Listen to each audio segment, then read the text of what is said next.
You're not gonna open up my mic at the beginning, right? I wait to hear from you that my mic's open.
Hello, everyone, and welcome to the 2022 Disc Golf Pro Tour All-Star Weekend.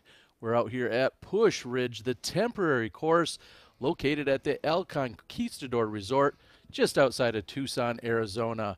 We've been watching the action over the last couple of days. We started with the draft on Thursday night. Then we also moved into the skills competition on Friday. Saturday featured doubles action, and now here we are for the finals, the singles competition, all knotted up. All the points are on the line, all 7 of them, in fact. And one of our captains right there, Calvin Heimberg, is ready to go. Thank you guys so much for joining us. I'm your host, Terry Miller, the Disc Golf Guy, joined alongside 3-time world champ Nate Doss. And Nate, it all comes down to Championship Sunday. Well, it most certainly does. And in the words of Matty O, we should have just skipped those first 2 days he just talked about, because Matt Orm wanted to get right to that singles match. And we are tied up 3-3, 7 matches out there today. Already a match on the course, couple matches on the course already. And it's going to be a fantastic day out there. The women's round this morning proved that nothing is confirmed until the very end. Well, we saw some fireworks out there yesterday. Let's take a look at the doubles competition that they were out there competing in on Saturday. Here's Ezra Aderhold. This is the par 4, hole number 14, just laying down a massive roller. And it just keeps going and go. We had to adjust the replay because this was so long as Ezra puts it out there. And then James Conrad, your world champ, steps up. And the only result we're looking for is the eagle. He cans it. Then we've got Kyle Klein.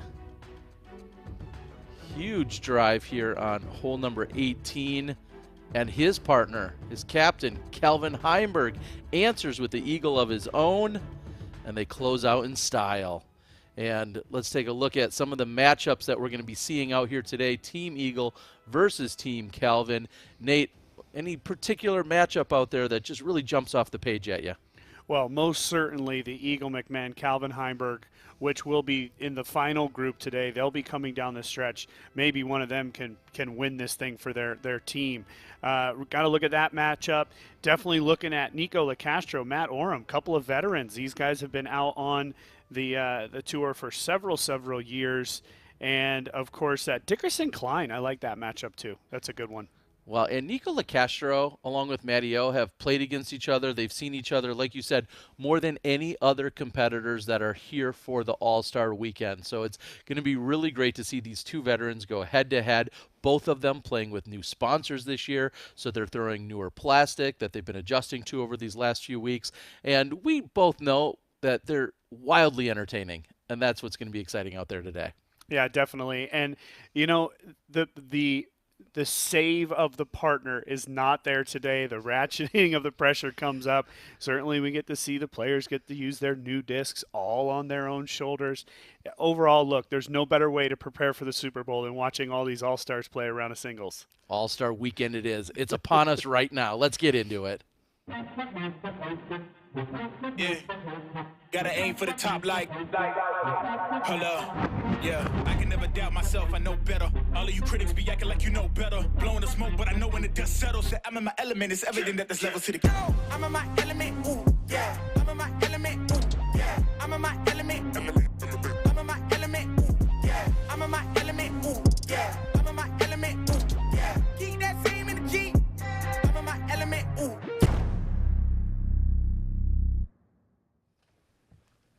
Getting right into it, we've got Double G taking an alternative route on hole number 1. Well, we've actually seen several of the players taking that if they don't have the big sidearm or that controlled turnover. And Garrett Gurthey, boom, big birdie putt on hole number 1. Drive for show, putt for dough. 470-foot hole number 1. Here's Ezra Aderhold. He's going with the sidearm you were just talking about. And we saw him put out some amazing forehands yesterday. Today, starting off on hole 1. Beautiful looking shot. And Gannon Burr, the young superstar, Oh, doesn't quite convert. I know he's going to pick it up because happy birthday, Gannon Burr's mom is out there watching. I saw him post on Instagram, so this one's for her. Tour All-Star Weekend. We have singles competition with our 3 seeds and our 4 seeds. Our 3 seeds are representing Team Calvin, Kyle Klein, and representing Team Eagle, Chris Dickerson. They're first on the tee with Kyle.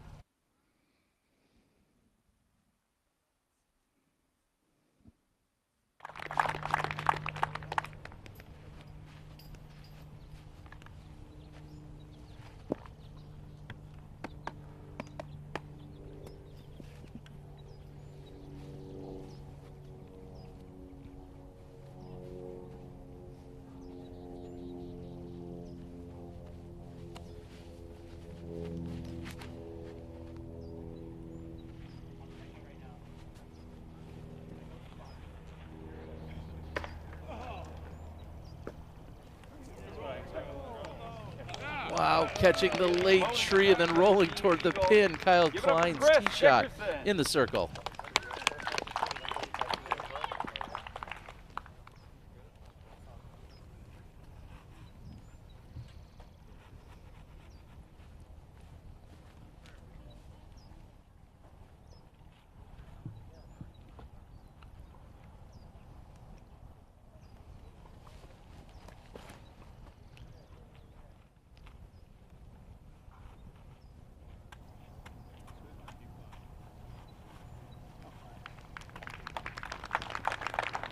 Our next matchup is of the 4 seeds, James Conrad versus Drew Gibson. Representing Team Calvin, give it up for James Conrad. Is this in play too? Yeah, both. Okay. All the blue. All the blue. Uninterpret the flag or the balls.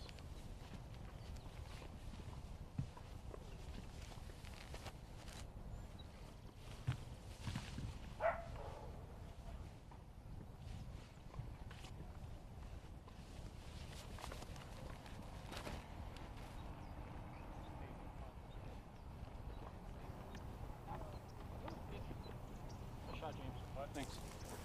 All right, and James's opponent, representing Team Eagle, give it up for Drew Gibson.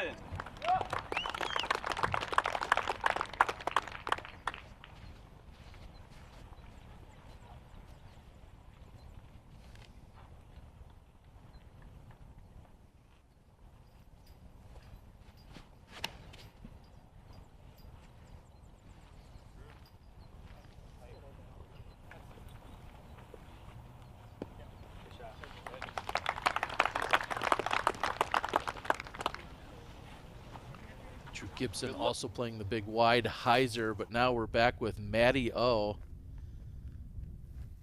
believe this is for par. Yes, did go out of bounds. The cart path is inbounds, so that's why his mark is on the path, and a beautiful putt from Matt Oram. He's happy about it. Little fist pump for Matty O. Here's Ezra.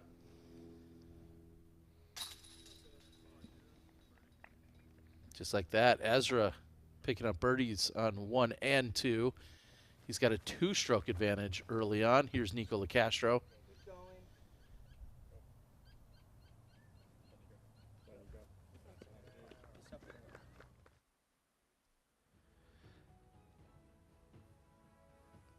And throughout the day, we're going to be showing you the projected point totals that are out there on the course. That is, if the round were to end at this exact moment, here's where the scores would finish out, where the points would be awarded at that exact moment. So certainly these will be bouncing around throughout the day, probably back and forth if I had to guess.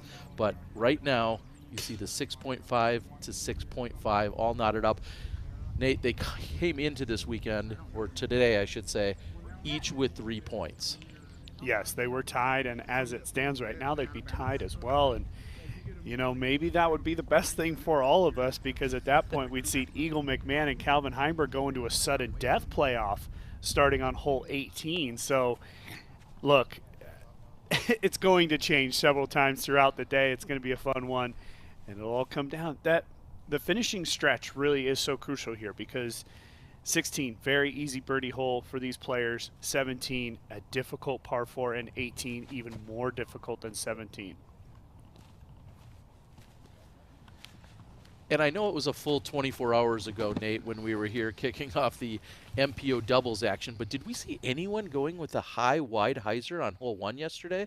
Or is that a new line that somebody maybe discovered last night in a practice round? I don't remember anyone going that route on hole 1. Oh, I think, well, we didn't see Eagle do it. He went with the controlled shot. We may have seen, I believe, Klein or Hammis maybe went that way as well. It's not for everybody. And boom, what a putt from Drew Gibson. Fantastic start to his round. And he'll gain at least 1 point, or excuse me, 1 stroke on James Conrad, who's actually put that jump putt quite a bit past the basket.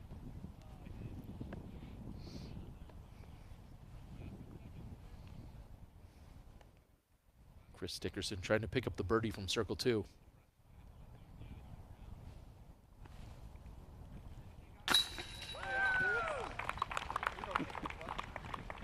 Some things never change. Chris Dickerson birdieing, making great putts. We saw it in 2021, and I've seen it for 5 years before that. Yeah, you're my team. No, I'm a partner. Same thing. James Conrad for par.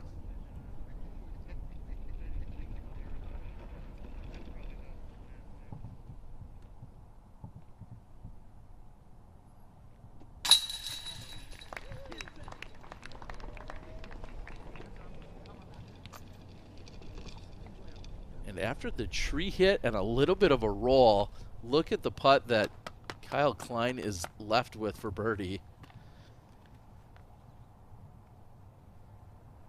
This is to go 1 under and remain tied with Chris Dickerson.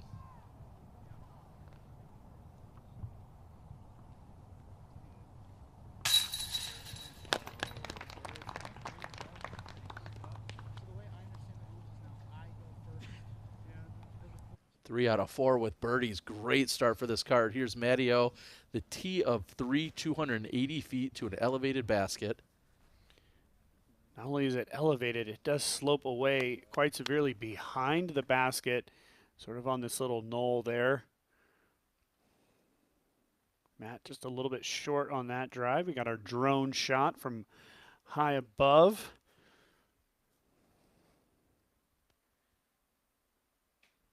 And then the talk about instant scoring that we're seeing here in the projections. A few moments ago it was different, and then it pop up the graphic, and then it even changes in real time. So we'll keep our eye on that. This is Drew Gibson on the tee of 2, 550 feet. A par 3 that we saw them out driving yesterday at 550 feet. Yeah, and you would have to give Drew Gibson the advantage in the matchup against James Conrad here at the El Conquistador Resort, because Drew is, in a little bit of a late roll. Oh, yeah. Now remember, path inbound, so he is well inbound there. This is very reminiscent to Las Vegas, Phoenix, those types of courses. Drew Gibson has always performed well on those courses, so we would expect Drew to certainly have just a little bit of notch on James here. That being said, James was performing extremely well yesterday.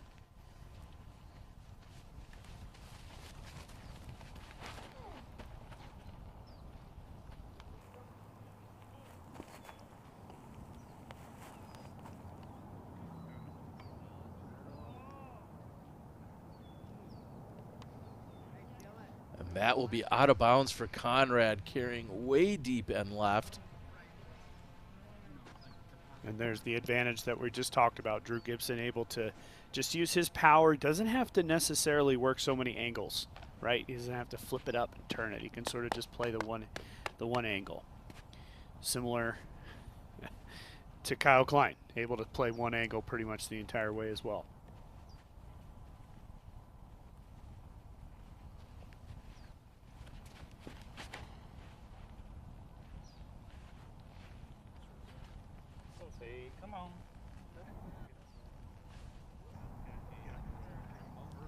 Asking for it to fade, and with a little bit of a curl, you'll find himself in circle 1. Great shot for Kyle Klein. I mean, distance and accuracy for Kyle Klein two of the skills that we saw back on Friday, and man, inside circle 1 from 550. Some guys weren't getting in circle 1 from 280.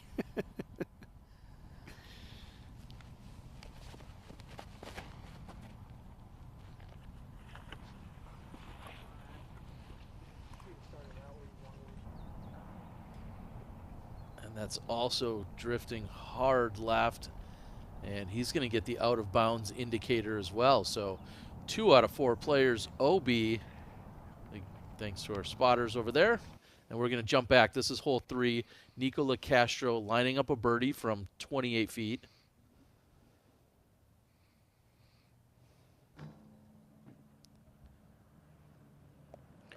A little bit short for LaCastro. Well, and Nico going with the very controlled putt there, due to the fact that it is elevated with an extreme slope behind the basket. Now a very similar putt for Matt Orm. But it's the door is open to take a stroke here.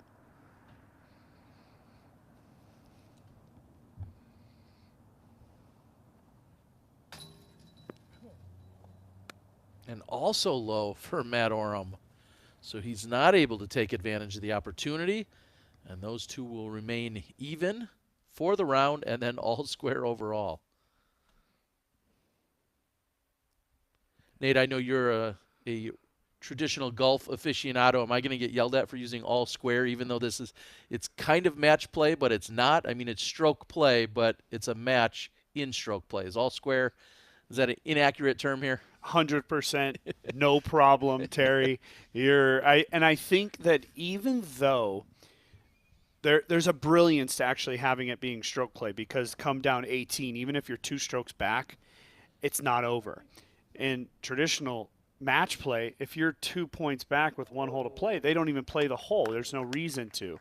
So I do like the format, but it will kind of be match play, even in that sense, you know. Yeah, and just further that clarification, all these players are worried about is the person they are playing against and literally no other score. You could win your match. Nico and Matty O could be going up against one another. Somebody could shoot 6 under, the other person shoots 5.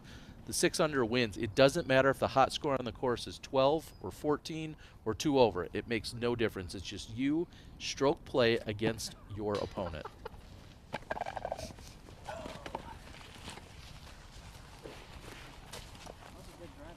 New rules in any direction, right? Yeah. I love it.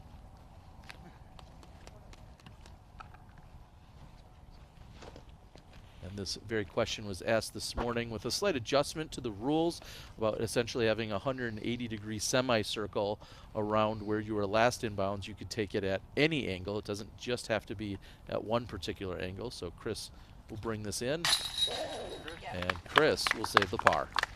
And while Chris was able to theoretically take it closer to the basket, it does take away the sort of arbitrariness of what is an absolute 90-degree angle, what's perfectly perpendicular to the line itself.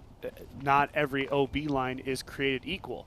They're all squiggly, some of them, and some of them are straight. So I think a good rule change, but it'll take a little time for the players to get used to it. Yeah, and I think about when an OB comes to a pinch point. Yes, you know, perfect that's example. where it really comes into play. Here's James Conrad. Yeah. Solid putt to save the par. Because it was always like, well, you get 3 feet from this angle and 3 feet from. Now that's basically what the rule is. That semicircle you're talking about. Good putt from Conrad. Now after, I mean, just a fantastic drive from Klein. Really looking to see Kyle Klein continue to improve. He improved so much from 2020 to 2021, and I fully expect that to happen this year as well.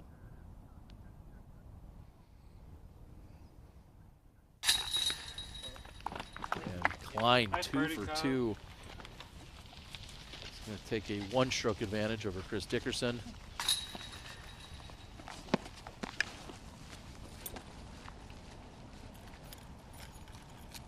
And Ezra, who has birdied 3 in a row, we're seeing on this scorecard. Scoring is also available on pdjlive.com, but this is Ezra from way deep.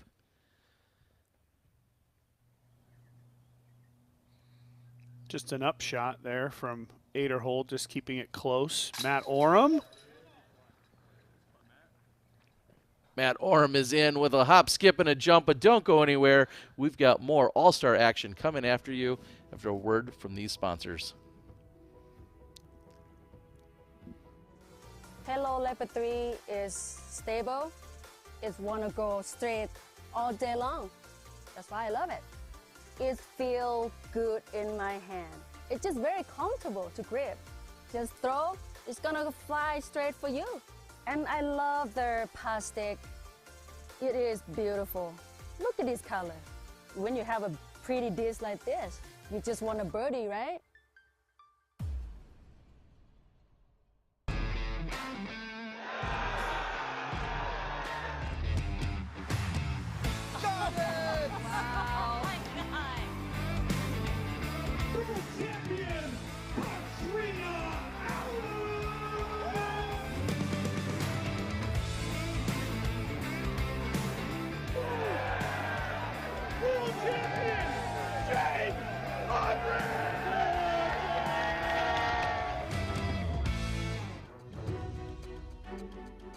All-Star Weekend is presented by Discraft, the worldwide leader in disc sports.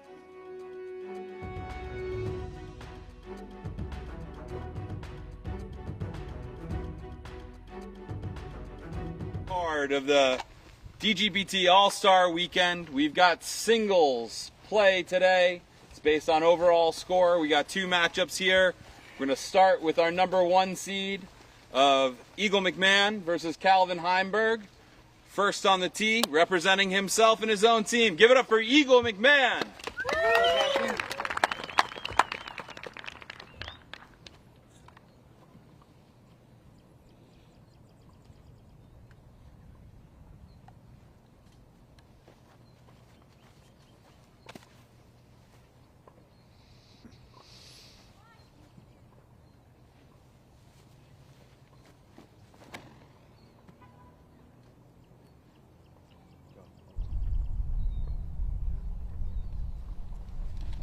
Next on the tee, representing Team Calvin, which he leads. Give it up for Calvin Heimberg.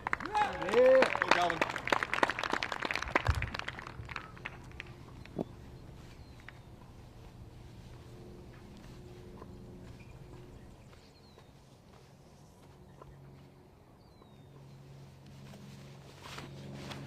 Oh, that's so bad. Oh, good job. All right, our next matchup is between Kevin Jones and Adam Hammis. First on the tee, representing Team Eagle. Give it up for Kevin Jones.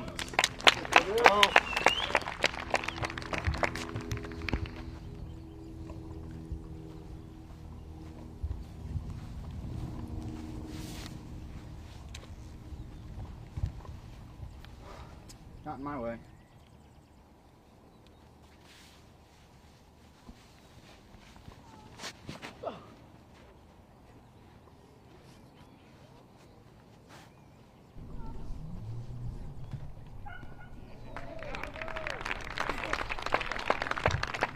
And Kevin's opponent, representing Team Calvin.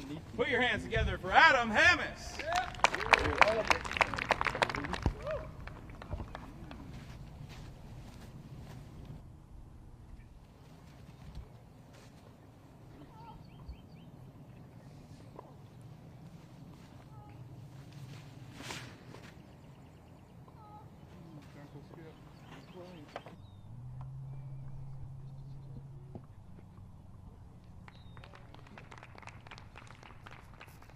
Our top-seeded card is off. We saw the big hyzer by Kevin Jones, and then he said, I should have done that yesterday. So here we are, hole number 3, Chris Dickerson, 280. Dickerson 1 stroke behind his opponent. Applying a little pressure there. Fair to say, Nate, you would expect all of our competitors to be on the green and putting for birdie here. I mean, this is just 280 with nothing in the way. I mean, 280 feet. They're able to throw a slow disc. They, no question, should be at or inside circle 1 basically 100% of the time. that is also with the caveat that we are under just absolutely perfect conditions, light breezes, if any. Beautiful conditions, temperature-wise. And almost exactly 358 feet for Gannon Burr on hole 5. He's pin high. James Conrad. Now, granted, the putting on this green a little bit more challenging than most, but getting there to the 280 should be no problem. And Conrad in for birdie. We heard Calvin say that he thought his shot was terrible here on the tee of 1, and his approach not much better. He would certainly want to be a little bit closer. Still a putt that Calvin Heimberg can make. But yes, Calvin looking a little bit out of sorts. First couple of shots of the day. Is there too much fun being had at the All-Star weekend, maybe? Well, knowing Heimberg, it might be a little bit of gamesmanship as well. Just sort of lull Eagle into thinking, yeah, you don't need to park this one.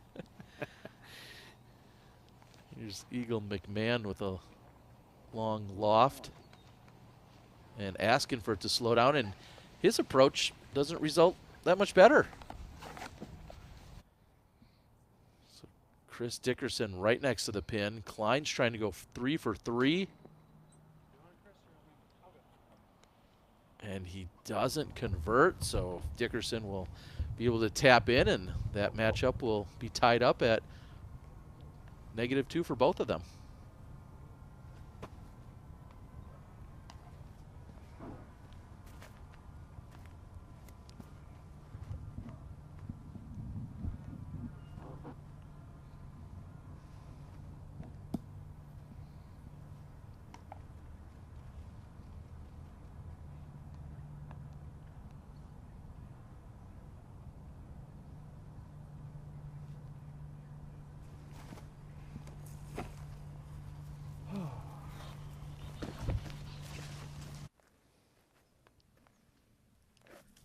Here's Oram putting for birdie.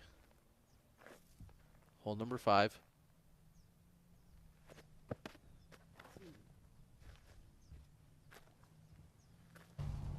Off the mark with the jumper. Kevin Jones now for birdie on hole 1.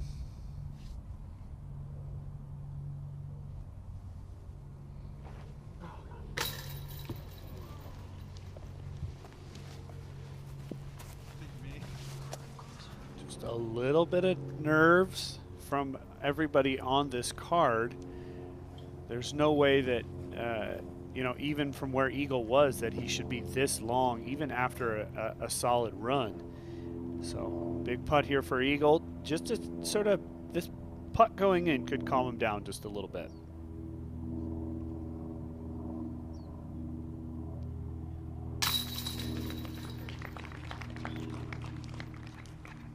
Calm as they get, Nate. Yes, does Great just that. putt by Eagle McMahon.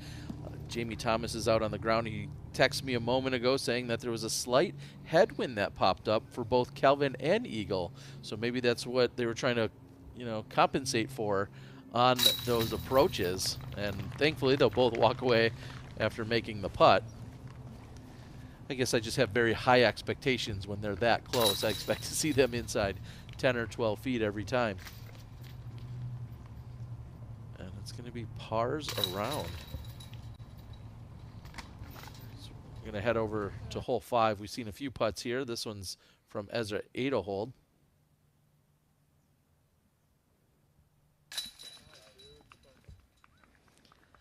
And that's for birdie. And Ezra 4 for 5 to get started. He's going to be hard to catch if he keeps playing like that. Drew on the tee of 4, 460 feet. Trailing hard to the right. There is OB on that right side. Did not see the kick. We'll find out. Back to hole number 2.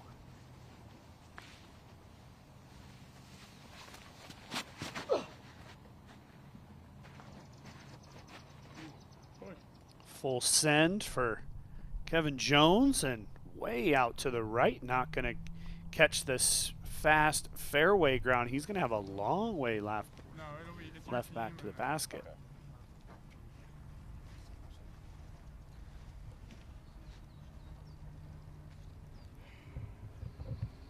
Adam, getting confirmation on the teeing order as to if the teams will play or if it's always going to be relative to the individual scores that are shot on any given hole. So the two gentlemen, for instance, that take 2 twos don't necessarily tee back-to-back. So then what is it? It's every other? They switch? It sounds like they were talking about the entire team. Yeah, so each match switches? Because Eagle and Calvin teed first. Yeah, I'm guessing maybe there's some kind of alternate alternate teeing order from there. But with all 4 players tying, yeah, you wouldn't have, on hole 1, you wouldn't have expected to see Eagle and Kelvin going second. Yeah, while they're all playing together, they are 2 completely individual matches, and I Exactly. would expect it to stay that way.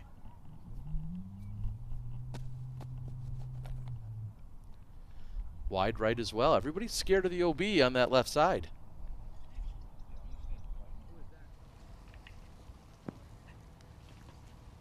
See if Heimberg can't just jump start this group.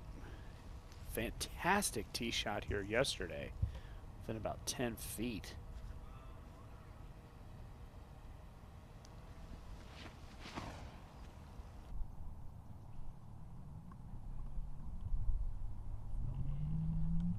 Oh, this is tracking closer to the pin. We see it skipping inside the circle, just a little deep on the 550 downhill drive. And we saw Drew Gibson, I believe he had gone out of bounds on 4, and it looks like that tree's still going to be in his way. Wow, some sketchy play right now from our groups. Matt Oram on the tee.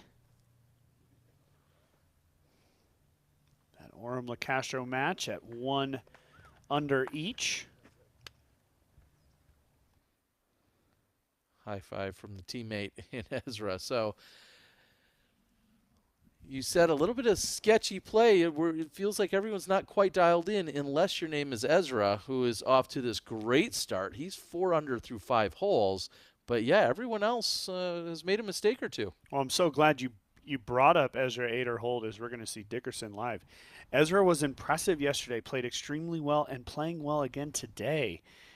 He's looking to be locked in. He did perform well at Vegas last year, so we'll see if Ezra can't have a repeat performance in a couple of weeks.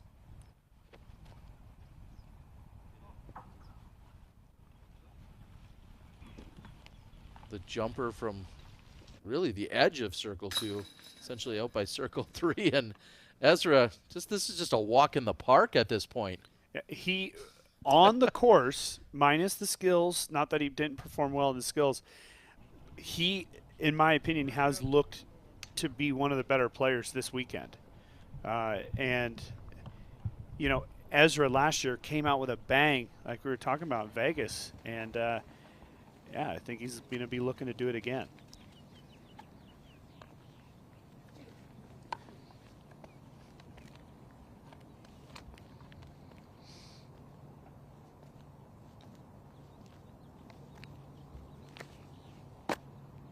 Set. Remember, pathway inbounds.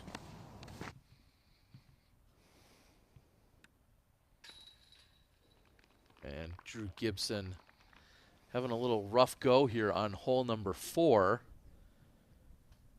However, now we're back with Matty O. You see why he got the high five from Ezra.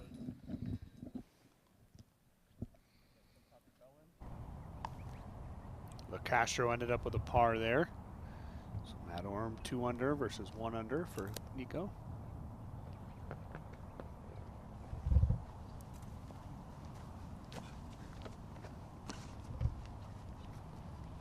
So Eagle from circle 2, not drawing any metal. Carries just a few feet past the pin. Yeah, Kevin Jones quickly laid up. So conversation of who is out. It looks like Calvin is going to go ahead and take his birdie look.